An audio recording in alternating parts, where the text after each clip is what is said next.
السلام علیکم عزیز طلبہ، آج ہم مرکب کی اقسام پڑھیں گے۔ تو سب سے پہلے مرکب دیکھتے ہیں کیا ہوتا ہے۔ مرکب لغوی طور پہ مجموعے کو کہتے ہیں۔ دو یا دو سے زیادہ بامعنی لفظوں کا مجموعہ مرکب یا کلام کہلاتا ہے۔ جیسے میری کتاب، نیک بچہ، تین کتابیں، ادب و احترام، یہ سارے دو یا دو سے زیادہ یہ الفاظ ہیں، مرکب کہلاتے ہیں۔ تو مرکب یا کلام کی قسمیں: درجہ ذیل ہے مرکب ناقص، مرکب تام۔ مرکب ناقص کیا ہوتا ہے؟ ایسا مرکب جس کے کہنے والے کا مقصد پورا نہ ہو اور بات سننے والے کی سمجھ میں بھی پوری نہ آئے، یعنی نامکمل جملہ ہوتا ہے جو سننے والے کو مکمل سمجھ نہیں آتا، اس کا مفہوم واضح نہیں ہوتا، تو وہ مرکب ناقص ہوتا ہے۔ جیسے تیز گھوڑا، نیک آدمی، رات اور دن، یہ سارے نامکمل جملے ہیں۔ جملہ مکمل ہوگا تو واضح ہوگا، سمجھ آئے گی۔ تو مکمل اگر جملہ ہو جائے گا سمجھ میں آنے والا تو اس کو مرکب تام کہیں گے۔ اس طرح ادھورا جملہ ہوگا تو اس کو مرکب ناقص کہیں گے۔ تو اسی طرح مرکب ناقص کی مشہور اقسام ہیں: مرکب اضافی، توصیفی، عطفی، عددی، اشاری، مرکب جاری، مرکب تابع موضوع اور تابع محمل۔ تو مرکب اضافی دو اسموں کے درمیان تعلق پیدا کرنا، یعنی نسبت، آپس میں تعلق واضح کرنا، اضافت کہلاتا ہے مرکب اضافی۔ جیسے خدا کا بندہ، حامد کی کتاب، اللہ کا رسول، نیکی کا راستہ۔ تو یہ کا کی وجہ سے نسبت، تعلق واضح ہو رہا، پیدا ہو رہا ہے یہاں پہ، تو یہ ہے مرکب اضافی۔ تو یاد رکھیں، دو اسموں کے درمیان علامت حمزہ آ جائے تو یہ بھی مرکب اضافی ہوتا ہے۔ جیسے نظریہ پاکستان، بانی پاکستان، تو پاکستان کا بانی، نظریہ پاکستان، پاکستان کا نظریہ، ٹھیک ہے۔ تو اس طرح یہ حمزہ کی علامت آئے نا دو اسموں کے درمیان، تو یہ بھی مرکب اضافی ہوتا ہے۔ اسی طرح دو اسموں میں سے پہلے اسم کے نیچے زیر آ جائے، جیسے تصور پاکستان، یہ بھی مرکب اضافی۔ تخلیق پاکستان، پاکستان کی تخلیق، تو یہ زیر کی علامت بھی اضافت کی نشانی ہے۔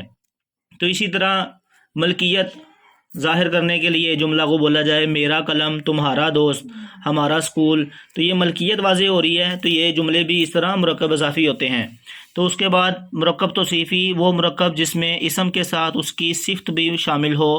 اس طرح صفت اور موصوف کے مجموعے کو مرکب توصیفی کہتے ہیں۔ جیسے خوبصورت لڑکا، اس میں لڑکا جو ہے یہ موصوف ہے جس کی صفت بیان کی جا رہی ہے، اور جو صفت بیان کی جا رہی ہوتی ہے وہ صفت اس کو کہتے ہیں خوبصورت لڑکا۔ اس میں خوبصورت جو ہے صفت ہے اور لڑکا موصوف ہے، تو یہ پورا جملہ مرکب توصیفی بنے گا۔ اسی طرح نیک آدمی، نیک جو ہے یہ صفت بیان کی جا رہی ہے، آدمی موصوف ہے جس کی صفت بیان کی جا رہی ہے، ٹھیک ہے۔ یہ دونوں لفظ مل کے مرکب توصیفی بنے گا۔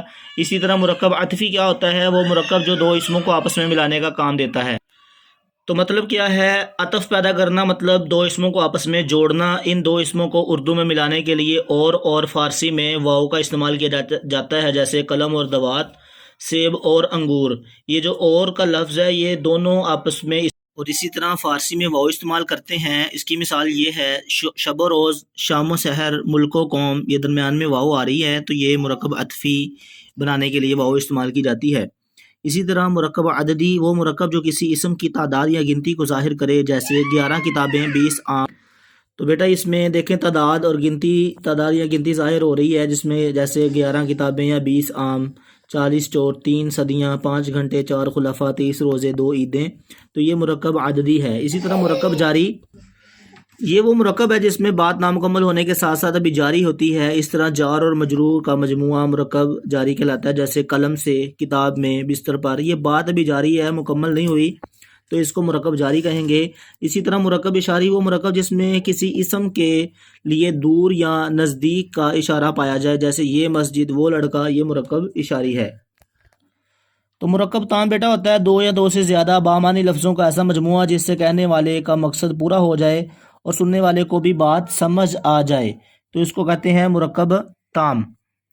جیسے سعید آیا، اسلم نیک ہے، ہم آئے، وہ چلا گیا۔ تو جملہ مکمل ہے یا دو لفظ بھی ہیں تو وہ دونوں بامعنی ہے، بات سمجھ آ رہی ہے، تو اس کو مرکب تام بولتے ہیں۔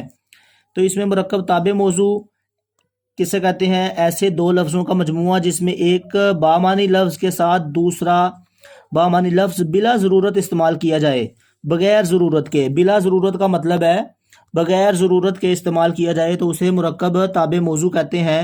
جیسے چال ڈھال، بیٹا اس کی صحیح پہچان یہ ہوتی ہے جو ابھی تعریف میں ہم نے پڑھا ہے کہ دونوں لفظ جو ہوتے ہیں وہ بامعنی ہوتے ہیں۔ ڈھال بھی ایک بامعنی لفظ ہے، دانا پانی، دانا جو ہے بامانی لفظ ہے اور پانی بھی بامانی لفظ ہے، تو دونوں لفظ مل کے کیا بنتا ہے؟ مرکب تابع موضوع۔